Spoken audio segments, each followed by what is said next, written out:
Hi, I'm Alex, and this is a unit so fresh off the painting desk it still smells of thinner and paint scheme anxiety.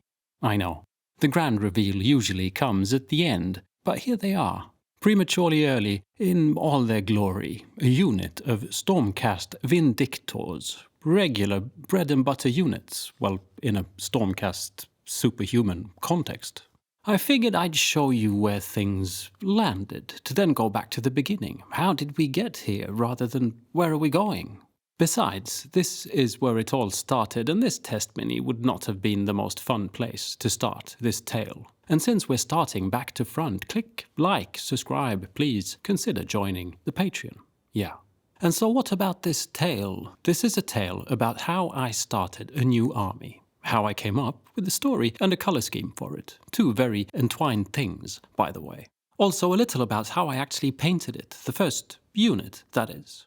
This all started with a box, a mighty blunt weapon of brute, sprue, forced trauma. The Stormcast are now a very diverse lot. Women no longer have to tread the battlefield in high heels, and I just love the new style. Less exaggerated shoulder pads, less flamboyant overall, just a little more regular tough warrior knights getting down to business.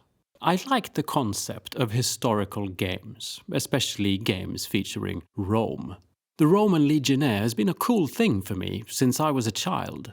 So together with Andy, Sin Nerds, we designed Roman-style shields for my Stormcast army. The Owlcast idea was born. The crescent moon and the owl, symbolism that plays with a visual idea that would work in a historical game as well as a fantasy game. These shields are free to download STLs over at Sin Nerds' My Minifactory page, by the way. Link down in the description.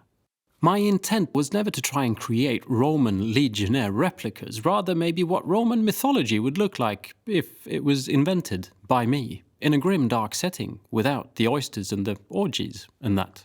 A bit dull, maybe, but there's no time for all of that. Monsters to slay, grudges to hold, the wine and the... yeah, that will just have to wait. There was no major kit bashing involved here, but some subtle alterations. I've scraped off as many Stormcast symbols as possible. Begone, Sigmar. Simple altering of helmets, trying to make things just simpler, a little less embroidered. Also spikes, just do not do it for me. Fine on other things, but not on my Roman cast. It's pretty fascinating what some simple scraping with a knife can do to alter the appearance of these folk. And this is where I started to think about the story of who these folk are. Trying to get in the right mood by doing menial Legionnaire's tasks. I find having a story really helps. Helps with having fun and helps when coming to conclusions with colour schemes. Now, obviously, these are not true Roman Legionnaires, but they come from a resembling world, a world of glory, hunger for power, ruthlessness, vanity, the worship of many gods, not just the one. As a matter of fact, these folk in particular worship the goddess of the night, the moon, sometimes known to visit the world of mortals in the shape of an owl. Strong as the tide, sharp as a silver light in the night, probably not made of cheese. This gives us great Latin words to Google Translate. How about Luna, or Umber, or Strix? Or my favorite, Tenebra. Darkness, night, obscurity, gloom, dark corner, ignorance, concealment.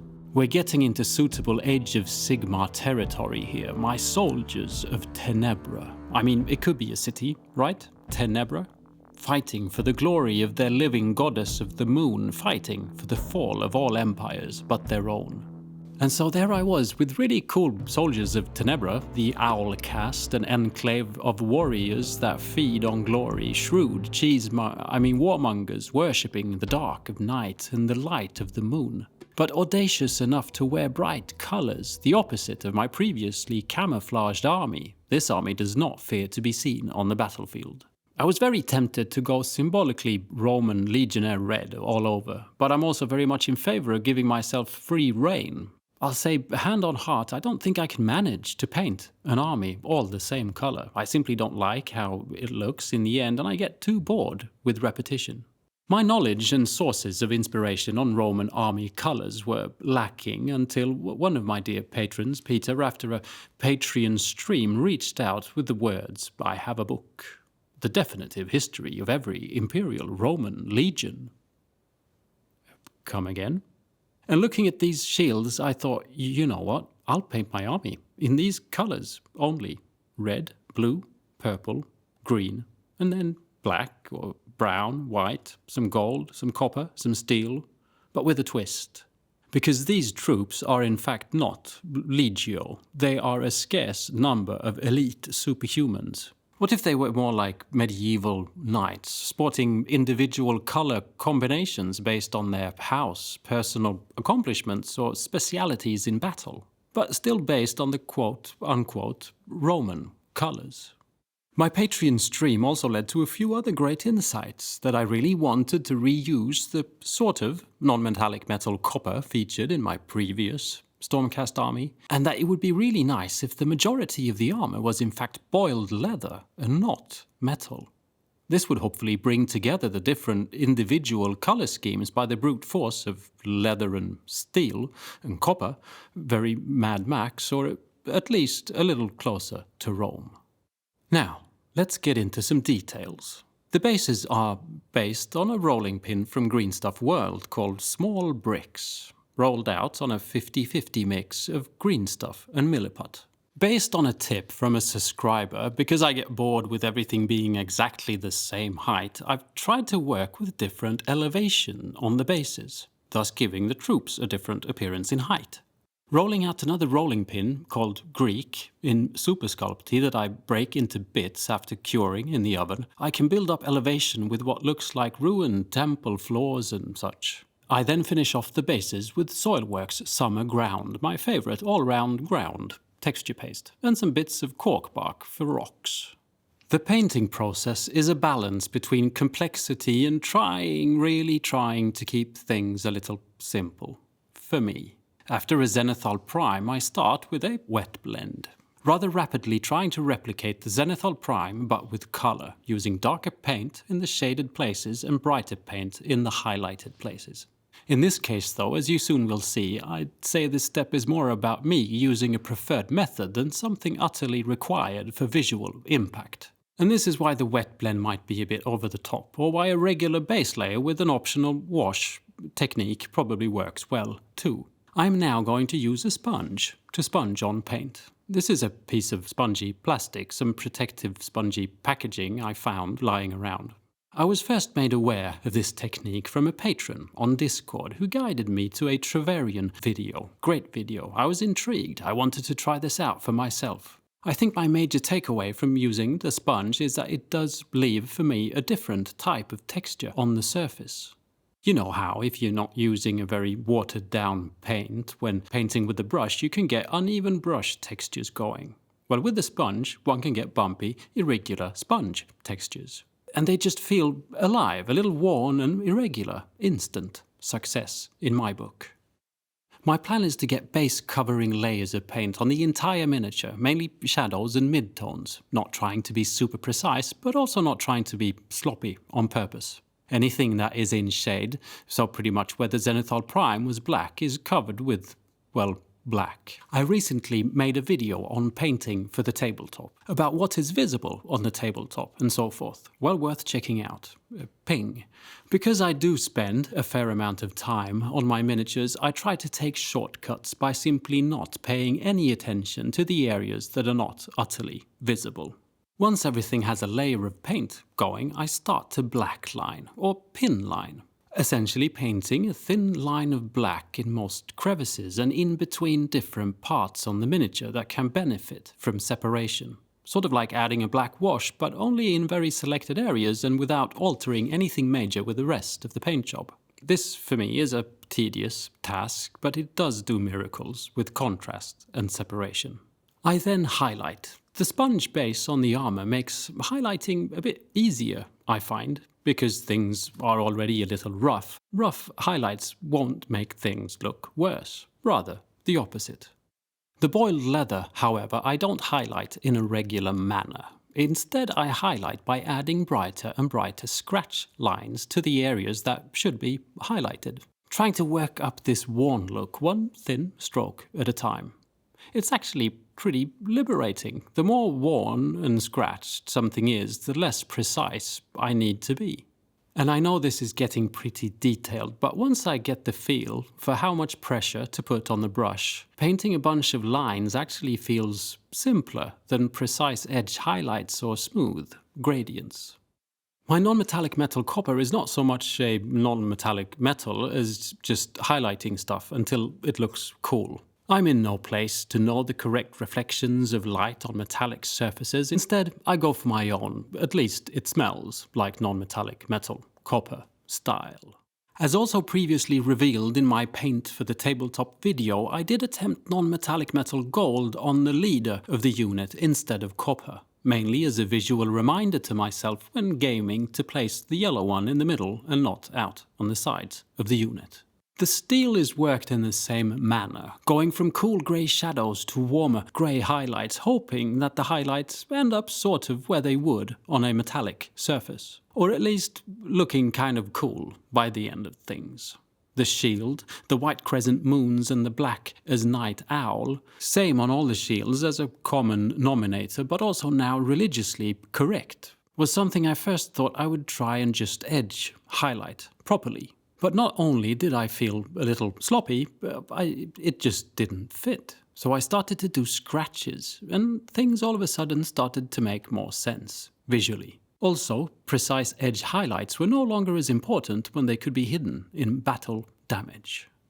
I went so far as to try adding battle damage to the blue of the shield as well as the other parts of the armour, but after staring at it for quite some time, it just did not make sense to me. So I kind of cleaned it up a little. But I'd say don't be afraid to try these things. Personally, I never really know if things work out or not until I see it in front of me. And for that, I need to try. Same attitude kind of went into the bases. I'll be wanting to paint all bases in the entire army, roughly the same scheme. I'm also a bit temporarily bored with the red ochre, brown earth, grey stone thing.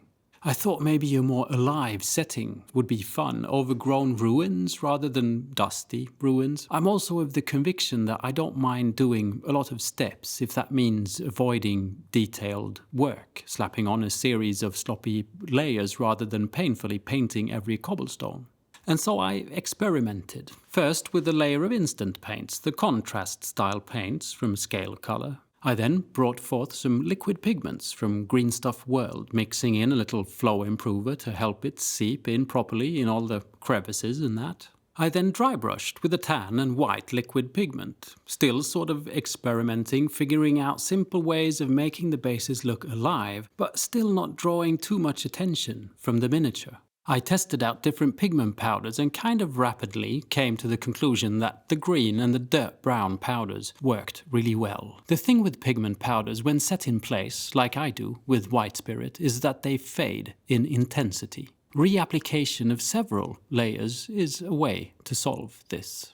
Oil paints and oil washes are fun. I know a lot of people draw a line in the sand here. I wish less did, because there are great things to be had with oil paints and oil washes. So, a few simple clarifications. Do you have to varnish first? Depends on what you're after. Oil paints do not massively alter the underlying acrylic layer, but will still stain a little. One can varnish and then have the possibility to remove oil paint mistakes without the staining. I'm not varnishing here. How long does it take to dry? Well, that is very dependent on how much oil paint you use. I'm going to create washes that mainly consist of White Spirit. What takes time to dry is the oil in the oil paint, not the White Spirit or the pigments. So a thin wash containing not much oil paint will dry roughly overnight, whereas thick layers of pure oil paint can take months to fully cure. One trick is to first put the oil paint on a piece of cardboard and then leave them there for 10 to 20 minutes before mixing them with the White Spirit. The cardboard will suck up a lot of the oil in the oil paint, resulting in slightly faster drying washes. The curing process is also dependent on temperature and moisture. If you're in a dry, hot climate, your oil paint will dry faster than in a cold, damp climate. Use, if you can, odorless white spirit, but still ensure good ventilation. Just because it doesn't smell doesn't mean there's no fumes. I usually use regular white spirit, but I also always wear a respirator. Something you can do with odorless white spirit too, if you feel that these things give you a slight headache. Just make sure it's a respirator that blocks white spirit fumes. And so why oil paint and why oil washes? Well, in my case here, it's actually not so much about the oil paint, it's about the white spirit. The fluid nature of the white spirit creates the best wash conceived by man. I wanted to darken certain areas on the base, and oil paints just do it so easily and with a natural result. Other reasons for oil paints are the extended working time, lovely for blending, and the fact that you can remove it with white spirit without leaving a massively affected acrylic layer underneath. I didn't stop at the base though. I decided to enhance my separation and add a hint of grimness with some extra indigo shading. I did not go in with any Q-tips or any form of cleanup or removal. Just delicate lines of wash that spread out into beautiful gradients. And yes, same indigo on all the different colored miniatures on all different parts, giving them all a unifying shade. Once dry, I gave them all black base rims and then varnish. My approach to varnish when it comes to tabletop miniatures is first a layer of polyurethane varnish for durable protection, and then once that has fully cured, a layer of ultra matte varnish for looks. Tufts are a thing. It's like, yes, this is a tabletop miniature, therefore it must have a tuft. There are way more natural and realistic things around nowadays, but a tuft is a tuft, and I want my army to sport tufts. And yeah, that's it. The plan for my new army. And there's only another 5 of these, and 3 of another sort, and 5 of another, and 6 of another, a couple of dragons, a chariot, a general, hero, and yeah, then I'm probably done. I have a plan, though, to have fun, to do a unit at a time from start to finish. Assembly, to paint, to tufts, to magnets. I'll be learning a lot about red and green and blue and purple, and most probably coming up with other shenanigans along the way. And I've got to say, I'm looking forward to it. Thanks for watching. Bye.